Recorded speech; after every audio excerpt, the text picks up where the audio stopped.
The day I tossed my graduation cap into the air felt like the first page of a new chapter. Michael and I had our whole future laid out in front of us, or so I thought. We were just a couple of college sweethearts with big dreams, about to embark on what everyone hopes will be the happiest part of their life. "Babe, we did it. Can you believe it?" Michael wrapped his arms around me as we stood among our fellow graduates, buzzing with excitement. "I know, right? It's like the last 4 years just flew by," I replied, leaning into his embrace. It was comfortable, familiar. But little did I know, that comfort would soon be tested. We decided to throw a small graduation party at my place. It wasn't much, just a cramped apartment I shared with a roommate, but it was ours for the night. The room was filled with laughter, clinking glasses, and too loud music, just the way we liked it. "Julie, dear, so what's next for you two lovebirds?" Michael's mom, Jane, asked, her voice slicing through the din as she handed me a drink. Jane had always been the outspoken one in their family, never shying away from speaking her mind. "Oh, we're just looking forward to settling down, getting jobs, you know, the usual adult stuff," I said, trying to sound more confident about our future than I felt. Jane nodded, eyeing us like a chess player contemplating her next move. "Well, you're always welcome to stay with us until you find your feet." "Right, Richard?" Richard, Michael's dad, was a quieter sort, always tucked behind a newspaper or lost in thought. He looked up, a bit startled. Yes, of course," he muttered, giving me a warm but distant smile. "Thanks, but I think we'll manage on our own. We've actually been looking at some places."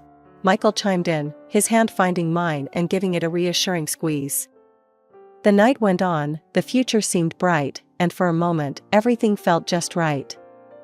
A few weeks later, we found a small house for rent. It wasn't much, but it was a start, a place for us to build our lives together. The day we moved in was chaotic, boxes everywhere, neither of us knowing a thing about setting up a home. "Hey, where do you want this box?" Michael called out from the living room, struggling under the weight of what I assumed was our collection of college textbooks. "Just dump it anywhere for now. We can sort it out later," I yelled back from the kitchen, my hands deep in another box marked kitchen stuff. As we unpacked, we talked about everything, our jobs, which we were about to start, our dreams of eventually buying a house, maybe even starting a family down the line. It all seemed so possible, so close we could almost touch it. It's been a whirlwind couple of years. We'd even started talking about getting a mortgage and buying a place to truly call our own. That's when life decided to throw us a curveball. I was pregnant. The day I told Michael, he was over the moon. "Seriously? We're going to be parents?" he had exclaimed, his face splitting into one of those big, goofy grins that made me fall for him in the first place. "Yeah, seriously," I laughed, my heart swelling with a mix of excitement and nerves. "You ready to be a dad?" "More than ready. Let's do this," he replied, pulling me into a hug that felt like it could squeeze all the worry out of me. His parents, Jane and Richard, were just as thrilled when we broke the news. "A grandchild, finally." Jane had clapped her hands, beaming. "Oh, Michael, he will be just adorable. I just know it." Richard, ever the stoic one, had simply nodded and offered one of his rare smiles. "Congratulations, you too." Fast forward to the day our little bundle arrived. Lucas was his name, and he was every bit as perfect as we'd hoped he'd be. Jane was the first to declare, "He's a spitting image of you, Michael, at that age." "Oh, I'm going to love him even more than I loved you, if that's possible." Her words were meant as a jest, I knew, but they echoed in my mind more often than I cared to admit. Soon enough, Jane's constant presence in our home began to weigh on me. It started out innocently enough, her coming over to help out, cook us meals, give me a chance to shower or catch a quick nap. But days turned into weeks, and her visits stretched longer and longer. By the time Lucas was 5 months old, I was gearing up to return to work, and the issue of who would watch him loomed large. Hiring a nanny felt daunting, not to mention expensive. So, when Jane offered to step in, it seemed like the perfect solution. But it wasn't long before a new worry crept in. Lucas was getting spoiled rotten. Every day I came home to new toys, new clothes, things we didn't need, things we didn't even have space for. One evening, after finding a brand new, overly expensive baby gadget set up in the living room, I couldn't hold back any longer. "Jane, we need to talk. All of this." I gestured around. "It's too much. He doesn't need all these things." Jane looked taken aback, her hands pausing in the act of folding some of Lucas's freshly laundered, designer baby clothes. "But I just want to give him everything. He's my grandson." "I know, and I appreciate that, really, I do. But he needs to learn to appreciate things, too. He can't have everything he wants." I tried to explain, my voice firm yet gentle. Before Jane could reply, Michael stepped in, his tone surprisingly sharp. "Mom's right, Julie. What's the harm in pampering him a bit? He's just a baby." I turned to Michael, frustration simmering. "It's not about now, Michael. It's about setting precedents.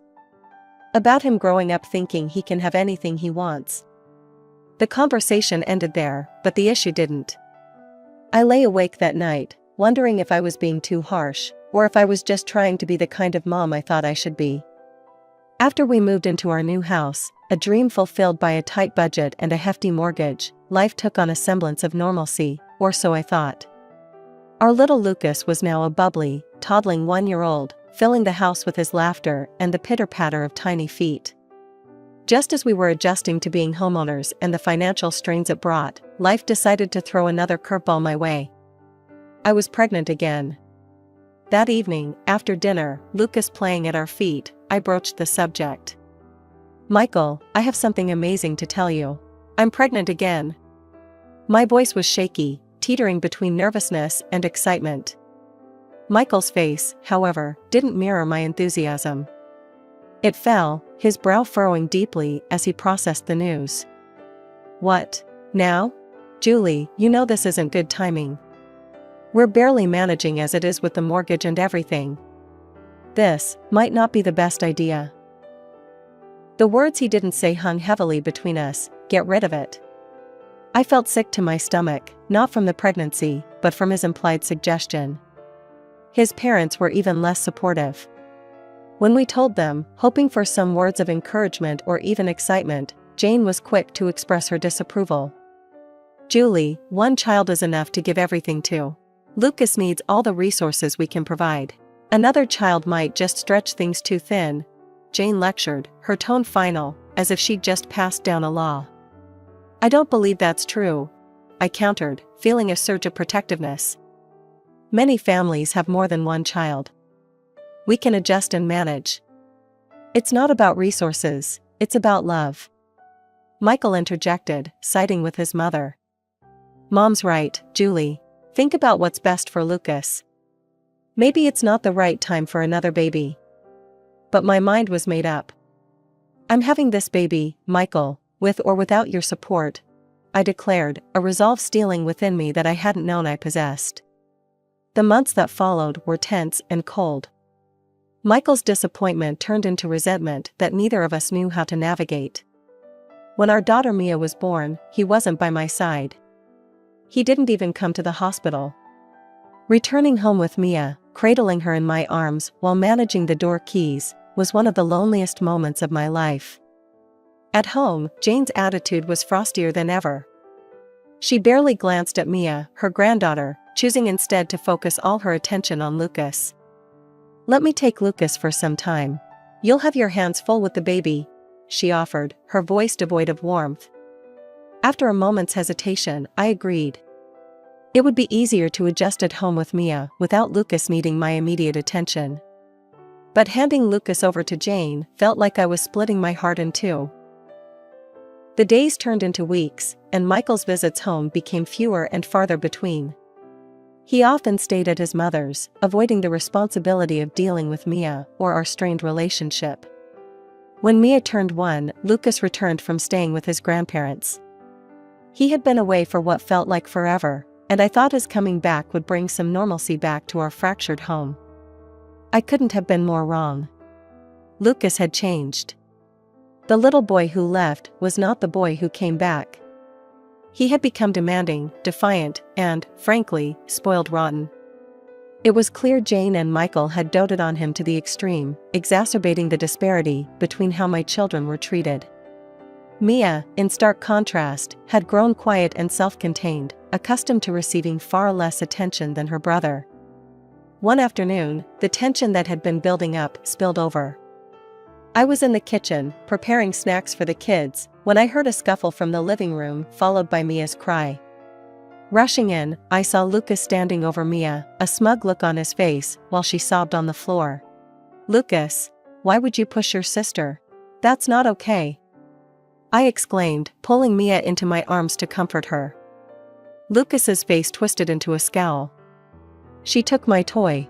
It's mine." "But you have to share, Lucas. Mia didn't mean any harm," I tried to explain, keeping my voice as calm as I could manage, despite the anger bubbling inside. Lucas didn't take it well. "No, I don't want to. I'll tell Grandma you're being mean." Before I could respond, he had stormed out, likely heading to the phone to complain to Jane. True enough, it wasn't long before Michael stormed in, his face dark with anger. "Julie, what's this I hear about you bullying Lucas? Mom says you're always on Mia's side." Michael confronted me, his tone accusatory. "I'm not bullying our son, Michael.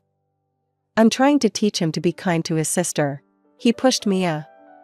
I shot back, frustration straining my voice as Mia clung to me, still sniffling. "Lucas is just a child, Julie. You can't expect him to understand everything. You're always picking on him. Just let him be," Michael retorted, dismissing my concerns with a wave of his hand.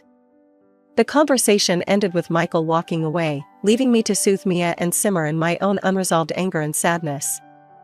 As Mia grew, her interests began to diverge sharply from the usual playtime activities. She showed an early fascination with building blocks and anything mechanical. I remember one evening, sitting down with her, watching as she intently stacked blocks with such focus and determination. "Look, Mommy, I made a tower." Mia beamed, her eyes lighting up with pride. "That's amazing, sweetheart. You're so clever," I praised her, my heart swelling with pride. Her intelligence and creativity deserved to be nurtured. I did what I could to support her interests, saving up to buy her a small robotics kit for her birthday since I knew better than to expect any gifts from Michael or his parents. Their blatant neglect of Mia's milestones continued to be a source of heartache for me. As my children grew, the imbalance in how they were treated by their father and his parents became more glaring. When Lucas graduated from high school, his grandparents proudly handed him keys to a new car, making it a grand spectacle. A year later, it was Mia's turn. As valedictorian, she stood on the stage, her speech moving some to tears. But when the ceremony ended, there was no grand gesture for her, not even a small token of recognition from her father. I, however, had managed to scrape together enough to buy her a new laptop for college, essential, not extravagant. Mia chose a technical college renowned for its robotics program. She was driven, and it paid off when she earned a scholarship after her first year. "Mom, I got the scholarship. My project got top marks," she exclaimed over the phone one evening, her voice vibrating with excitement. "That's my girl. I knew you could do it," I replied, my heart swelling with pride. Life went on, with Mia diving deep into her studies while Lucas drifted, relying on the cushion his grandparents provided. The real storm brewed the day Mia announced she wanted to bring her boyfriend, Ethan, home to meet us. I was thrilled. Michael's reaction, however, was anything but warm. Upon hearing the news, Michael scoffed. "Why should I be around to meet some boy she's bringing home? It's not like I'm even sure she's mine." The insinuation was a dagger to my heart. "If you're so unsure, why don't we just do a DNA test? Settle this once and for all," I shot back, the challenge clear in my tone. He waved off the suggestion. "No need to waste money on that. Believe what you want," he said before grabbing his keys and leaving, not just the house but the situation, escaping from facing his responsibilities once again. That evening, as Mia and Ethan arrived, the air was bittersweet. Mia's excitement was tempered by her father's absence, but I put on my bravest face. I'm so glad to meet you, Ethan. Mia has told us so much about you, I said, welcoming him with a warm embrace. We spent the evening talking about their future plans, their dreams, and before long, Mia dropped another piece of news. Mom, Ethan, and we're planning to get married soon. That's wonderful, sweetheart. I'm so happy for you both, I managed to say, my emotions a mix of joy for Mia and sorrow for her father's absence. Later that night, after Ethan had left, Mia and I sat down, a mother-daughter moment that felt heavier than usual. I just don't understand why Dad can't just be happy for me, Mia confessed, her voice a whisper of sadness. Oh, baby, I know. I'm so sorry he isn't here for you as he should be. But no matter what, remember I'm always here for you. Always, I assured her, holding her close. The day of Mia's wedding arrived, a milestone I had both dreaded and longed for, given everything that had transpired over the years. As the guests filled the small chapel, whispers of excitement mingled with the rustle of silk and satin. But there was a palpable absence, the void where Michael, his parents, and Lucas should have been. Mia, dressed in a simple yet stunning gown, her eyes occasionally darting towards the entrance, masked her disappointment well. Mom, have you heard from Dad? She asked, her voice barely above a whisper as we stood in the small bridal suite. I've tried calling him, sweetheart, but his phone goes straight to voicemail, I replied, trying to keep my tone steady despite the anger brewing inside me. Just then, a notification pinged on my phone. It was a live broadcast notification from Michael's social media. Curious and anxious, I clicked it, and there he was, not in a suit ready for his daughter's wedding but in ski gear, laughing with Jane and Richard by his side, snow-capped mountains in the background. In a moment of sheer disbelief, I typed a comment on the live broadcast, my fingers shaking. Why are you not at your daughter's wedding? It took him only a moment to see the comment. We decided this was a better use of our time, he responded callously, the camera panning to show a smiling Lucas. Family time. I felt Mia peering over my shoulder, her eyes widening in hurt and disbelief as she watched the scene unfold. She turned away, her decision made in an instant. I don't need him. I'll walk myself down the aisle. From today on, I consider my father dead to me. As the bridal march began, Mia squared her shoulders and walked down the aisle alone. At the altar, Mia turned to the gathered friends and family, her voice strong and clear. Thank you for being here today. I apologize for my father's absence, he chose differently today. After the ceremony, at the reception, Mia invited the guests to watch a video she had prepared. I made this for my father, to show him what he missed throughout my life, she announced, her voice cracking slightly with emotion. The video was a compilation of clips, birthdays with no presents from her father, holidays where her brother was the center of attention, numerous moments of being overlooked and ignored by her grandparents. The stark contrast of her childhood next to her brother's was painful and poignant. The room was silent except for the occasional sniffle. As the video ended, the support for Mia was overwhelming. Guests approached her, offering words of comfort and admiration for her strength. Later that evening, Mia took the stage, her eyes scanning the room, landing on me. I want to thank my mom, the strongest woman I know, for everything. She gave me life, and then she gave me everything she could to make it a good one, despite everything else. As the guests stood clapping, I felt a mix of pride and a deep, searing pain for all that Mia had endured. But seeing her there, resilient, successful, and loved, I knew that despite the failures of others, we had triumphed. The next morning, as soon as the sun rose, I started packing. Michael and Lucas were still at the ski resort, their absence now a blessing in disguise. I moved quickly, sorting through years of accumulated life, deciding what to take and what to leave behind. By noon, I had rented a small apartment close to my work and had my essentials packed and ready. I called a lawyer recommended by a friend and set up a consultation. Make sure everything is in order for the property division, and I'll need to discuss potential alimony, I instructed over the phone, my voice steadier than I felt. I left the divorce papers on the living room table, a silent message to Michael that I was done. When he returned, the shock must have hit him hard. The first call I received was filled with confusion and anger. "Julie? Why is there no dinner? Where are you?"